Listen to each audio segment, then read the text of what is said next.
E, gente, vamos falar agora da doença trofoblástica gestacional, o tumor da obstetrícia, quando eu tenho a proliferação anormal do tecido trofoblástico. Ele começa a aumentar de forma desordenada e eu tenho o tumor da obstetrícia, doença trofoblástica gestacional. Eu divido essa doença trofoblástica gestacional na sua forma benigna, que é a mola datiforme, e a mola datiforme ainda é dividida em mola completa e mola incompleta, e na forma maligna, que é a neoplasia trofoblástica gestacional, que nós temos a mola invasora, o coriocarcinoma e o tumor trofoblástico do sítio placentário. A forma mais comum é a forma benigna, e essa sim é a mais cobrada em prova de residência, e é essa que nós vamos estudar com mais afinco. Quais seriam os fatores de risco para o desenvolvimento da doença trofoblástica gestacional? Nós não sabemos direito por que aquele trofoblástico resolveu crescer loucamente, desordenadamente, mas sabemos que os pacientes com mais de 40 anos têm um risco aumentado de desenvolvimento desse tipo de doença, têm o maior risco de doença trofoblástica gestacional. As pacientes com mole datiforme anterior têm um risco até 10 vezes maior de recorrência da doença, assim como as pacientes que foram submetidas à inseminação artificial têm um risco aumentado em relação à população geral. As pacientes tabagistas têm um risco aumentado e as pacientes com abortamento prévio aumentam o risco de doença trofoblástica gestacional. Vale lembrar que uma gestação normal, ela diminui o risco, é um fator de proteção para a doença trofoblástica gestacional, ao contrário dos abortamentos prévios, que aumenta o risco dessa doença. Falando agora da mole datiforme, que é a forma benigna de apresentação, quais seriam as manifestações clínicas? O que me faria pensar em doença trofoblástica gestacional, principalmente na sua forma benigna, na mole datiforme? Eu tenho primeiramente o sangramento vaginal. Eu tenho uma paciente que apresenta sangramento da primeira metade da gestação e por isso nós estudamos a mole datiforme junto com o abortamento, com gestação ectópica, porque ela sempre vai entrar no diagnóstico diferencial na paciente com sangramento vaginal. Só que o que chama atenção? Esse sangramento normalmente é recorrente. Às vezes a paciente é submetida a uma curetagem uterina, por exemplo, para tratamento de um diagnóstico inicial de abortamento incompleto e ela continua com sangramento. É um sangramento recorrente e às vezes intermitente. A paciente pode sangrar muito, sangra e para.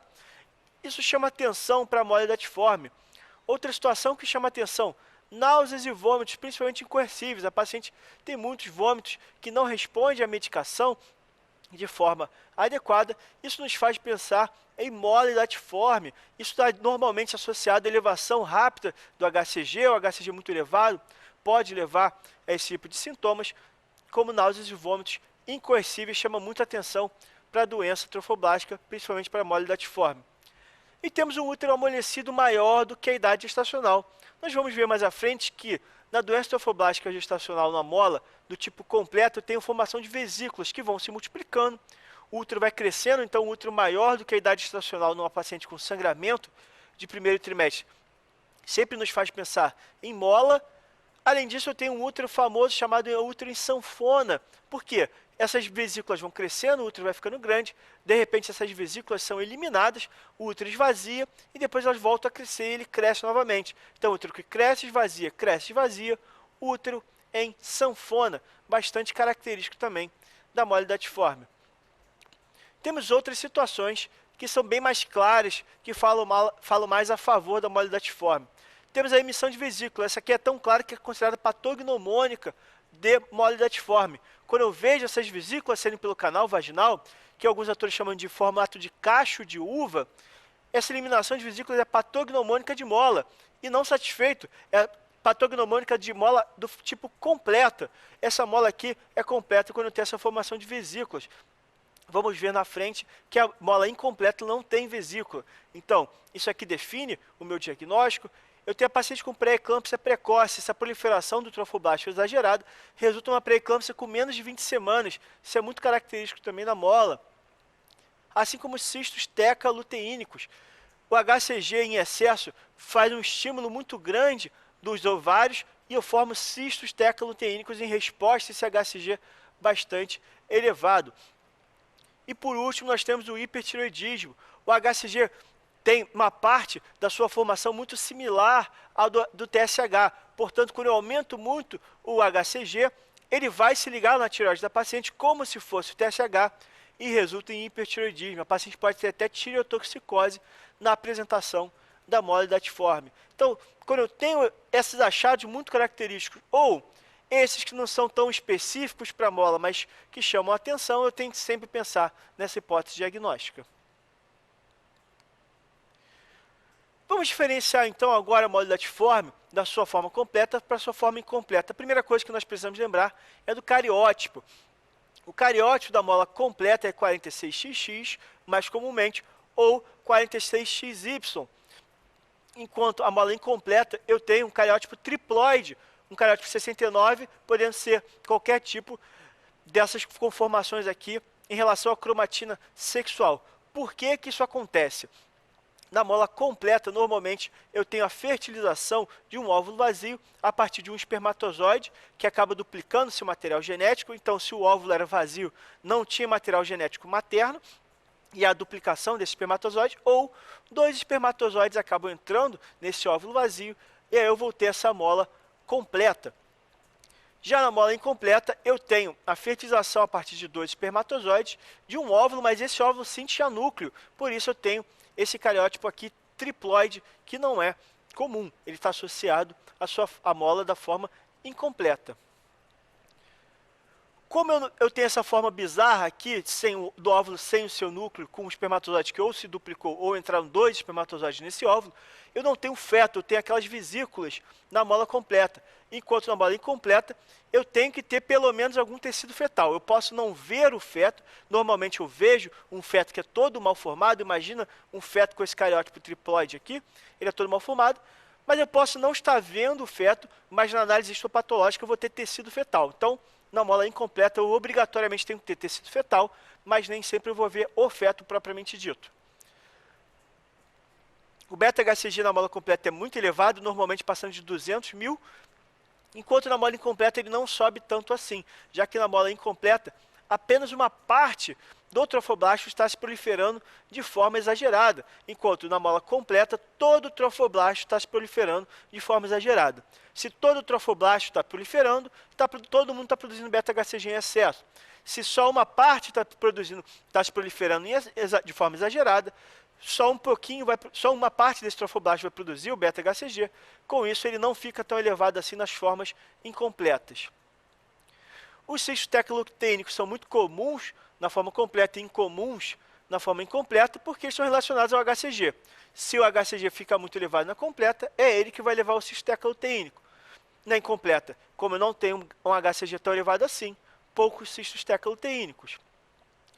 No ultrassom vou ter ecos amorfos, que eu posso ter aquela tempestade de neve na ultrassonografia, que sugere uma forma completa da mola. E na forma incompleta eu vou ter ecos dispersos e posso até ver o feto. Ou seja, eu posso ver uma parte da placenta normal e posso ter ecos dispersos, uns ecos bem localizados, meio anormais, localizados perto de uma placenta normal. Então, a forma incompleta eu tenho placenta normal junto com trofoblasto em proliferação excessiva. E por último aqui nós temos a evolução para a forma maligna, para a neoplasia trofoblástica gestacional. Ela ocorre com maior chance na forma completa, de 10 a 30%, e de 5 a 10% na forma incompleta. Então, menor chance de evolução para a forma maligna na mola incompleta. Questão sobre conceitos da doença trofoblástica gestacional. A afirmativa 1 diz que a mola datiforme completa é formada por tecido trofoblástico e também por tecido fetal ou embrionário. Aí não, né? Isso aqui é a forma incompleta. A forma completa tem aquela proliferação completamente desordenada de todo o tecido trofoblástico, não tem feto. Na forma incompleta eu tenho um pouco de feto, tenho um pouco de placenta e tenho lá o tecido crescendo de forma desordenada. Então isso aqui é a definição da incompleta e não da completa. Por isso a afirmativa 1 está errada. A afirmativa 2 diz que o risco de aparecimento de gestação molar aumenta com a idade materna avançada. Realmente, nós vimos que a idade maior do que 40 anos é um fator de risco para o desenvolvimento de mola. Então, essa afirmativa 2, essa sim é correta. A afirmativa 3 diz que na gestação molar, a altura uterina é menor do que esperado para a idade gestacional. Não, tem um útero em sanfona, aquele útero que vai crescendo, não é menor do que a idade gestacional. É maior do que a idade do esperado para a idade gestacional. Afirmativa 3 errada. E a 4. São complicações que podem ocorrer nas gestações molares. Insuficiência respiratória, respiratória, crise tireotóxica, pré-eclâmpsia, torção, ruptura de cisto teclotênico. Realmente tudo isso aqui pode acontecer na mola, são complicações felizmente raras, mas possíveis, então a afirmativa 4 está correta. Então, entre as opções aqui, ó, apenas afirmativas 2 e 4 são verdadeiras. Como é que eu faço o diagnóstico de mola hidatiforme? Eu faço pela ultrassonografia, quando eu vejo a imagem de tempestade de neve, aqui eu vejo o útero com esse conteúdo heterogêneo aqui, chamado de tempestade ou flocos de neve, esse conteúdo amorfo dentro do útero. E além disso, o laboratório vai me ajudar quando eu tenho um beta-HCG superior a 200 mil miliunidades por ml. Cuidado, isso aqui é mais fácil fazer o diagnóstico da mola completa. A mola incompleta, às vezes, pode ser difícil um diagnóstico, porque eu posso ver o feto e posso ver um pedaço de placenta normal, e pode ser aquela área localizada, heterogênea, que nem sempre é fácil fazer esse diagnóstico. E o beta-HCG pode ficar acima de 100 mil, mas não chega a valores tão altos assim. Então, a mola incompleta tem um diagnóstico mais difícil do que a mola completa, que tem um diagnóstico mais exuberante. Quais são as condutas possíveis nas pacientes com mola hidatiforme? Meu procedimento de escolha é a vácuo-aspiração. Eu vou esvaziar o conteúdo intrauterino com a aspiração a vácuo. Essa é a mais potente e essa é a forma melhor de esvaziamento uterino para a mola hidatiforme. Ela tem o menor risco de perfuração em comparação com a aspiração manual intrauterina e também com a curetagem uterina. Só que essas formas de esvaziamento uterino podem ser utilizadas caso eu não tenha vácuo-aspiração. Nem todo hospital tem, e aí eu posso lançar mão da AMIU, da aspiração manual intrauterina ou da curetagem. Não são procedimentos de escolha, são alternativas. Se eu tiver que escolher, eu vou escolher primeiro a AMIU e depois a curetagem, porque a AMIU tem um risco menor de perfuração uterina do que a curetagem. Mas se eu não tiver nem vácuo-aspiração nem AMIU, aí o que me sobra é a curetagem, porque o meu objetivo no tratamento da mola hidatiforme é esvaziamento da cavidade uterina. Eu posso também fazer a esterectomia total profilática.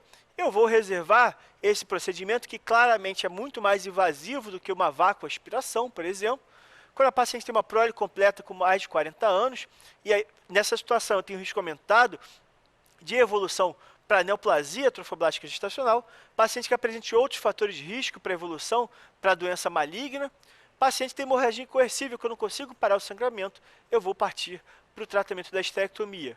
O que eu preciso lembrar quando eu decido fazer a esterectomia numa paciente com mola hidatiforme? Eu vou manter os ovários. Ah, Guilherme, mas eu abri lá a barriga da paciente, eu tenho um ovário gigante lá, um cisto teclotênico, é para tirar junto, né?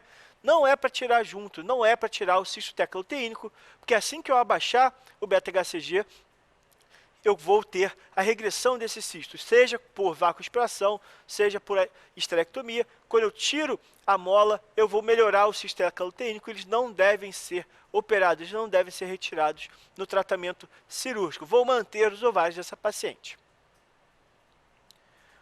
Controle pós-molar.